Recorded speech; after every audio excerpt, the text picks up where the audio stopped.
नमस्कार। आज हम लोग बात करेंगे वेक्टर के बारे में। तो 9 क्लास में या 10 क्लास में हम फिजिक्स का जब थोड़ा बहुत बात हुआ था मोशन का, तब वेक्टर और स्केलर का डेफिनेशन, बेसिक डेफिनेशन जो है आपको आ चुका था। ठीक है, तो आज हम शुरू से वेक्टर को बात करने जा रहे हैं और इसको हम लोग आगे बहुत सारे डेरिवेशन वगैरह में यूज़ भी करेंगे, बहुत सारे कॉन्सेप्ट को समझने में यूज़ भी करेंगे। तो चलिए समझते हैं वेक्टर क्या है। पहले सिंपल सा एक क्वेश्चन लेते हैं कि मान लीजिए आपसे कोई क्वेश्चन पूछता है ये कि ये जो ट्रेन है उसका लेंथ क्या है। ठीक है, तो आप आपका जवाब क्या होगा? या आपसे कोई ये क्वेश्चन पूछता है कि मान लीजिए धोनी को छक्का मारना है, तो वो कैसे मारे कि वो छक्का स्कोर हो, मतलब 6 स्कोर हो। ठीक है, तो अगर पहले क्वेश्चन का जवाब देखें तो आप क्या आंसर देंगे कि ट्रेन का जो लेंथ है वो कितना हो सकता है, 200 मीटर या 300 मीटर हो सकता है। जबकि इस क्वेश्चन का आप जब जवाब देंगे तो आप क्या बोलेंगे कि उसको छक्का मारने के लिए ज़ोर से ऊपर की तरफ मारना होगा। तो आप यहाँ देख रहे हैं कि जब पहले क्वेश्चन का आप जब आंसर दे रहे हैं तो सिर्फ एक वैल्यू बता रहे हैं, एक न्यूमेरिकल वैल्यू बता रहे हैं कि 200-300 मीटर। जबकि जो सेकंड का आप आंसर दे रहे हैं तो उसमें आप क्या बोल रहे हैं, एक वैल्यू भी बता रहे हैं कि ज़ोर से मारना है ना, अप्रॉक्सीमेटली ज़ोर मतलब एक ज़्यादा वैल्यू नॉर्मल से, कि आपको ज़ोर से मारना है। और क्या बोल रहे हैं कि ऊपर की तरफ मारना है, तो आप डायरेक्शन भी बता रहे हैं।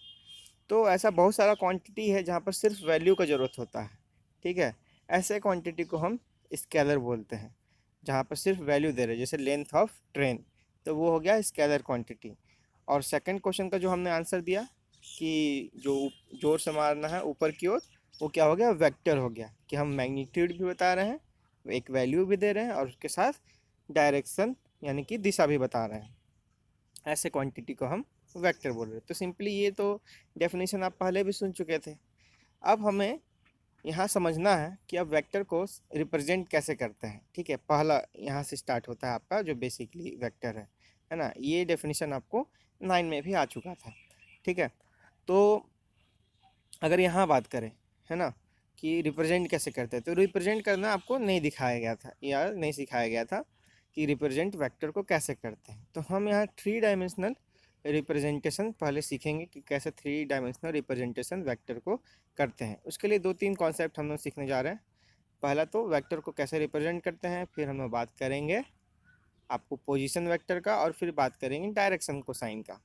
ठीक है, और जनरली फिर वेक्टर को लिखते कैसे हैं मैथमेटिकली, उसका बात करेंगे आगे के क्लासों में। ठीक है, तो पहला बात कि वेक्टर को कैसे दिखाएंगे, यानी हमें क्या दिखाना है, हमें एक चीज़, एक ये जो क्वांटिटी है वेक्टर, उसको हमको उसमें दो चीज़ है, सॉरी, क्वांटिटी, वेक्टर क्वांटिटी जो है उसमें हम क्या बोल रहे हैं कि दो चीज़ है, मैग्नीट्यूड है और डायरेक्शन है। तो मतलब हमको क्या चीज़ दिखाना है, दो चीज़, एक मैग्नीट्यूड दिखाना है और एक क्या दिखाना है, डायरेक्शन दिखाना है। ठीक है, सबसे पहले आते हैं डायरेक्शन पे। अब जनरली यहाँ पर हम 3D में एक लाइन ले रहे हैं, है ना, ये लाइन आपको हम ले लिए, ये है आपका लाइन। अब ये लाइन 3D में कहीं किसी न किसी तरफ होगा, हम मान लेते हैं एक 3D स्पेस में एक लाइन है। अगर उसमें हम इस तरह से एरो लगा दें, ठीक है, तो हमें ये जो एरो का डायरेक्शन है वो लाइन का डायरेक्शन दिखाएगा। ठीक है, अगर ये इस साइड है ना, तो आपको ऊपर के और हो गया डायरेक्शन, इस साइड हो है तो नीचे की ओर डायरेक्शन हो गया। यानी कि इस तरह से एरो लगाए तो डायरेक्शन हो गया। तो चलिए 3D में काम हो गया कि एक मैग्नीट्यूड और डायरेक्शन में से एक डायरेक्शन को हम ऐसे दिखा दिए, है ना, एरो से। अब इस लाइन में अगर हम इसको, इस लाइन को किस चीज़ में कन्वर्ट कर दिए, लाइन सेगमेंट में, मतलब दो पॉइंट डिफाइन कर दिए, है ना, ए और बी, दो पॉइंट ऐसे डिफाइन कर दिए।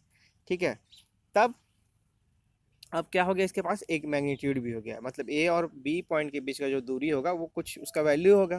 तो चलिए उतना जो वैल्यू होगा वो हो गया वेक्टर का मैग्नीट्यूड, और जो एरो हो गया वो क्या दिखा रहा है, डायरेक्शन, है ना। तो इस तरह से डायग्राम में हम वेक्टर को रिप्रेजेंट करते हैं। और वेक्टर को जनरली कहीं पर रिप्रेजेंट करने के लिए ये सिंबल यूज़ करते हैं। मान लीजिए अगर एक कोई क्वांटिटी है और वो अगर वेक्टर है, तो उसके ऊपर हम इस तरह से एरो लगाते हैं जो आप यहाँ पर देख रहे हैं। ठीक है, तो ये हो गया कि 3D स्पेस में किसी भी क्वांटिटी को कैसे लाइन के फॉर्म में हम वेक्टर दिखाते हैं, कैसे लाइन में एरो लगाते हैं और उसका दो पॉइंट फिक्स करते हैं, लाइन सेगमेंट बन जाता है। तो एक लाइन सेगमेंट जो है उसके साथ, मतलब एक डायरेक्टेड लाइन सेगमेंट इसको हम बोल सकते हैं। तो 3D में रिप्रेजेंट करने के लिए वेक्टर को हम किस तरह से दिखाते हैं, डायरेक्टेड लाइन सेगमेंट। मतलब एक लाइन सेगमेंट जिसमें डायरेक्शन हो।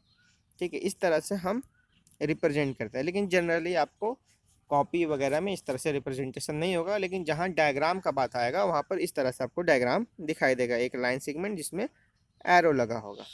ठीक है, ये हुआ पहला बात कि अभी तक हम लोग जो वेक्टर का डेफिनेशन पढ़े हैं उसको डायग्राम में कैसे दिखाएंगे। दूसरे बात पर आते हैं। दूसरा बात क्या है? Position vector. पोजीशन वेक्टर क्या होता है? अब वेक्टर को जनरली हम लोग पढ़ने के लिए कोऑर्डिनेट सिस्टम रेफरेंस लेते हैं, है ना। मतलब कि ये जो भी बात होगा, कभी मोशन या पोजीशन का जब भी बात होता है तो हम लोग रिलेटिव बात करते हैं, है ना। जैसे क्या रिलेटिव ये बोलना चाह रहे हैं हम असल में, जैसे कि आप हम पढ़े होंगे मोशन का जब स्टार्ट हुआ था, है ना, तो उसमें जैसे बोले थे जैसे बाइक या कार चल रही है ना, मोशन में, तो वो किसी के रिलेटिव में मोशन होगी। जैसे कि एक पेड़ रुका हुआ है, उसके टर्म में वो जो अगर बाइक को देख रहे हैं तो वो चल रही है। ठीक है, या उस पेड़ को अगर हम देख रहे हैं तो पेड़ रुका हुआ है मेरे टर्म में। ठीक है, लेकिन अगर चांद से देख रहे हैं तो क्या होगा, वो पेड़ भी चलता हुआ दिखाई देगा क्योंकि अर्थ मूव कर रहा है। ठीक है, इसलिए मोशन जो होता है रिलेटिव होता है। वैसे ही वैसे ही पोजीशन भी जो होता है वो रिलेटिव होता है। ठीक है, तो इसी तरह से वेक्टर जो है, क्योंकि एक तरह से हम इसको 3D में दिखा रहे हैं तो हम एक रिलेटिव सिस्टम लेंगे जिसके थ्रू इसको रिप्रेजेंट करें। तो हम कौन सा सिस्टम ले रहे हैं?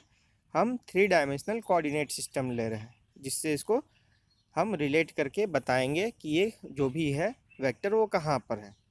तो जनरली किसी पॉइंट का को हम वेक्टर से रिप्रेजेंट करने के लिए हम क्या दिखाते हैं? पोजीशन वेक्टर, है ना। कि ये क्या बताता था पोजीशन वेक्टर, कि वो पॉइंट कहाँ पर है, किसके रिस्पेक्ट में? ओरिजिन के रिस्पेक्ट में, है ना। ये हरदम कभी भी पोजीशन वेक्टर का बात होगा तो किसके रिस्पेक्ट में बात होगा? ओरिजिन के रिस्पेक्ट में। किसका बात होगा? पॉइंट का। तो कोई पॉइंट पी जिसको हम कोऑर्डिनेट दिखा रहे हैं X comma Y comma Z से, इसका अगर हमको पोजीशन दिखाना होगा वेक्टर यानी कि 3D में, तो हम क्या लेंगे? इसको रिलेट करेंगे किससे? ओरिजिन यानी कि पॉइंट 0,0,0 से, और इसके रिस्पेक्ट में जो इसका हम डिस्टेंस या पोजीशन बताएंगे और जिस वेक्टर से इसको दिखाएंगे।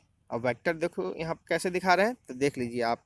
जैसे कि हमने बोले ना, वेक्टर को लाइन से एरो डायरेक्टेड लाइन से रिप्रेजेंट करेंगे, तो यहाँ आप देख रहे हैं कि ये ब्लू लाइन जो है वो एक डायरेक्टेड लाइन है ना, जो कि ओरिजिन से स्टार्ट हो रहा है और कहाँ पर ख़त्म हो रहा है? आपको पॉइंट पी पर, है ना। तो अभी डायग्राम में जैसे यूज़ किए वेक्टर को, तो हम किस तरह से यूज़ किए? डायरेक्टेड लाइन के फॉर्म में यूज़ किए। तो ये डायरेक्टेड लाइन वेक्टर हो गया, और इस केस में कौन सा वेक्टर हो गया? Position vector. क्यों हो गया पोजीशन वेक्टर? क्योंकि ये पॉइंट पी का ओरिजिन से रिलेशन बता रहा है। तो ऐसा कोई वेक्टर जो किसी पॉइंट का ओरिजिन से रिलेशन बताए उसको हम पोजीशन वेक्टर बोलते हैं। ठीक है, अब इसमें इस डायग्राम में आप दो चीज़ देख ले रहे हैं। एक तो पोजीशन वेक्टर क्या होता है, और एक क्या आपने देखा कि वेक्टर को कैसे रिप्रेजेंट करते हैं। ठीक है, इसी में दूसरा बात कर लेते हैं पोजीशन वेक्टर के रिलेटेड, कि उसको एक मैग्नीट्यूड से भी दिखाते हैं। मतलब कि इसका वैल्यू क्या होगा इस पोजीशन वेक्टर। अगर ये वेक्टर है, डायरेक्शन तो यहाँ पता चल गया, O to P, है ना, O से P की तरफ। ठीक है, ये तो डायरेक्शन हो गया इसका। अगर इसका मैग्नीट्यूड का बात किया जाए तो वो कितना हो जाएगा? तो मैग्नीट्यूड हो जाएगा वेक्टर OP, है ना, OP। अब यहाँ पर थोड़ा सा एक स्टेटमेंट, ये सिंबल को समझ लीजिए। अगर कहीं पर भी दो पॉइंट यूज करके हम वेक्टर दिखा रहे हैं इस तरह से O और P, तो यानी कि O जो है, जिधर आपको यहाँ पर आपको इस साइड एरो है और इस साइड एरो नहीं है, तो जिस साइड एरो नहीं है वो होता है इनिशियल पॉइंट, यानी कि O जो होगा वो इनिशियल पॉइंट होगा, जबकि जो P होगा वो एंडिंग पॉइंट होगा, यानी कि वो फाइनल पॉइंट होगा। तो एरो जिधर हेड करेगा उधर फाइनल पॉइंट, और जो इधर एरो का टेल होगा वो हो जाएगा इनिशियल पॉइंट। तो O इनिशियल पॉइंट और P फाइनल पॉइंट। ठीक है, तो इसको यहाँ पर OP वेक्टर से हम दिखा रहे हैं। ठीक है, और वेक्टर दिखाने के लिए इसके ऊपर हम एरो लगाए हैं। ठीक है, और मैग्नीट्यूड यानी कि उस वेक्टर का मैग्नीट्यूड दिखाने के लिए हम कौन सा साइन लगाते हैं? मॉडुलस, है ना। मॉडुलस साइन यहाँ पर लगा रहे हैं। ओ पी में हम ये हो गया वेक्टर दिखा दिए, OP वेक्टर। और इस तरह से मॉडुलस का साइन लगाए, यानी कि जैसे ही मॉडुलस का साइन लगेगा तो क्या बात होगा? मैग्नीट्यूड, यानी कि इस वेक्टर का वैल्यू कितना है। ठीक है। तो वैल्यू कितना है, तो यहाँ पर हम वैल्यू दे रहे हैं √x² + y² + z²। अब आप पूछ सकते हैं कि ये कहाँ से आया, है ना। तो ये आपको पाइथागोरस थ्योरम का यूज करके आता है, ठीक है। इसका हम लोग 11th क्लास में जब थ्री डायमेंशनल ज्योमेट्री पढ़ेंगे तब ये डिराइव भी करेंगे कि किस तरह से ये फार्मूला आता है, डिस्टेंस फार्मूला आता है आपको 3D में 2 पॉइंट के बीच का डिस्टेंस फार्मूला कैसे आता है, ठीक है। कब पढ़ेंगे, 3D यानी कि 11th क्लास में, है ना, जब 3D पढ़ेंगे तो। फिलहाल यहाँ पर हमको सिर्फ वेक्टर का इंट्रोडक्शन चाहिए, हम, है ना, हम लोग एज ए मैथमेटिकल टूल पढ़ रहे हैं, ठीक है। तो यहाँ पर ये जो आया कहाँ से आया, आपको 3 डायमेंशनल ज्योमेट्री से डिस्टेंस फार्मूला से ये वैल्यू निकला वेक्टर OP का मैग्नीट्यूड, यानी वेक्टर OP का वैल्यू कितना होगा, ये पॉइंट अगर x, y, z है तो √x² + y² + z² होगा वैल्यू पोजीशन वेक्टर OP का। तो यहाँ पर तीसरा बात हुआ, वैल्यू कितना होगा, मैग्नीट्यूड दिखा लिए, डायरेक्शन दिखा लिए, पोजीशन वेक्टर का भी बात हो गया, और डायग्राम में हम देख लिए एक बार कि कैसे डायरेक्टेड लाइन का यूज करते हैं हम वेक्टर को रिप्रेजेंट करने के लिए, ठीक है।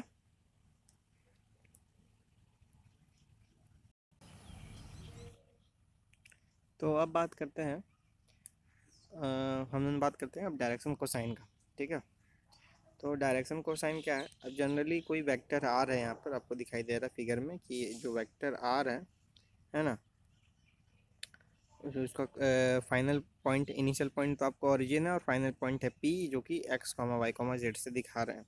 अब ये जो वेक्टर है वो तीनों कोऑर्डिनेट एक्सिस से एक एंगल बना रहा है ना, एक एंगल बना रहा है, जिसे आपको दिखाई दे रहा है कि ये आपको x एक्सिस से ये एंगल बन रहा है, ठीक है, जबकि z एक्सिस से ये एंगल बन रहा है इसका, और y एक्सिस से ये एंगल बन रहा है ना, आपको दिखाई दे रहा है, जिसको हम अल्फ़ा, बीटा और गामा बोल रहे हैं, ठीक है। तो एक्स एक्सिस से जो एंगल बना रहा है उसको हम अल्फ़ा बोल रहे हैं, ठीक है, और वाई एक्सिस से जो एंगल बना रहा है उसको बीटा, और जेड एक्सिस से जो एंगल बना रहा है उसको एंगल गामा बोल रहे हैं, ठीक। इन एंगल को बोलते हैं, ये जो वेक्टर पोजीशन वेक्टर जो एंगल बना रहा है कोऑर्डिनेट एक्सिस के साथ, या कोई भी वेक्टर जो कोऑर्डिनेट एक्सिस के साथ एंगल बनाए, उसको बोलते हैं डायरेक्शन एंगल, ठीक है। और डायरेक्शन एंगल का जो कोसाइन वैल्यू होता है उसी को बोलते हैं डायरेक्शन कोसाइन, मतलब डायरेक्शन एंगल का कोसाइन वैल्यू क्या हो गया, डायरेक्शन कोसाइन। अब जो पहला एंगल है यानी कि अल्फ़ा, जो एक्स एक्सिस के साथ बन रहा है, उसका कोसाइन वैल्यू हो जाएगा x/r। कैसे हो जाएगा, आप अगर देखें, ठीक है, जैसे कि यहाँ पर आप ये देख रहे हैं, एक दिखाने के लिए देखिए, एक्स एक्सिस से ये जो वेक्टर p है वो इस तरह से अल्फ़ा एंगल बना रहा होगा, ठीक है।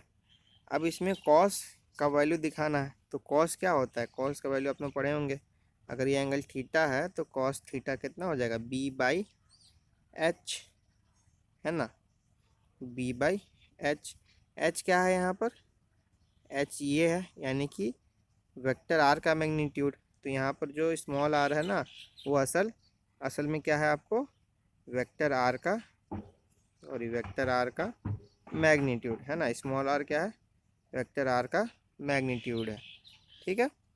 तो ये हो गया हाइपोटेनस r, और ये जो डिस्टेंस है ना, वो क्या हो गया x, है ना। तो आपको क्या आ गया, x/r, ठीक है। एक बार और अच्छे से देख लीजिए, अगर सॉरी हम अच्छे से कर देते हैं, जैसे कि ये ले लिया आपको, ये हो गया वेक्टर r, है ना, ये हो गया ओरिजिन O, ये हो गया पॉइंट P, ठीक है।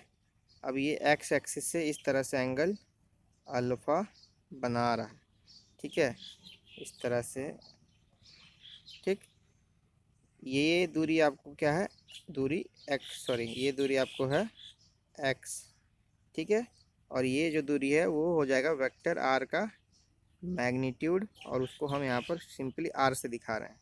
तो कॉस अल्फ़ा जो हो है वो कितना हो जाएगा, कॉस अल्फ़ा वो हो जाएगा बेस बाय हाइपोटेनस, बेस है x, ठीक है, और हाइपोटेनस क्या हो गया, r, ठीक है। तो कॉस अल्फ़ा कितना हो गया आपको, x/r, ठीक है। तो कॉस अल्फ़ा x/r हो गया, ठीक है। उसी तरह से कॉस बीटा हो जाएगा y/r, और कॉस गामा हो जाएगा z/r, ठीक है। ये क्या निकला मेरा, डायरेक्शन कोसाइन। कहाँ से आया, जो डायरेक्शन एंगल था उसमें बस कोसाइन लगा दिए, है ना, उसका कोसाइन वैल्यू निकाल लिए, तो आपको क्या आ गया, डायरेक्शन कोसाइन। इसका यूज क्यों करते हैं या क्यों इसको डिफाइन किए, इसी पर अब हम अगले वीडियो में बात करेंगे। और उसमें ये पूरा बात होगा कि किस तरह से वेक्टर को मैथमेटिकली रिप्रेजेंट करना। अभी डायग्राम में रिप्रेजेंट करना आपको हम बता दिए कि डायग्राम में वेक्टर को कैसे दिखाते हैं, वेक्टर को या किसी पॉइंट को दिखाने के लिए कौन सा वेक्टर यूज होता है, उसमें आया पोजीशन वेक्टर। और फिर बताया कि कोई भी वेक्टर अगर कोऑर्डिनेट एक्सिस में ले रहे हैं तो वो हर कोऑर्डिनेट एक्सिस के साथ, है ना, स्पेस में क्या हो रहा है, एंगल बना रहा है। उस एंगल को डायरेक्शन एंगल बोल रहे हैं और उसका कोसाइन वैल्यू को डायरेक्शन कोसाइन वैल्यू बोल रहे हैं, ठीक है। अब इन तीनों के बेस पर हम अगले वीडियो में यही देखना है कि क्या देखेंगे कि किस तरह से वेक्टर को मैथमेटिक्स यानी कि रिटन फॉर्म में कैसे रिप्रेजेंट करते हैं। इस वीडियो में सिर्फ देखें डायग्रामेटिकली कैसे रिप्रेजेंट करते हैं, और वेक्टर का बात हो गया कि डायग्राम में कैसे वो डायरेक्टेड लाइन से रिप्रेजेंट होता है, ठीक है। तो अगले वीडियो में क्या बात करेंगे आपको समझ में आ गया। इस वीडियो के लिए इतना ही, धन्यवाद।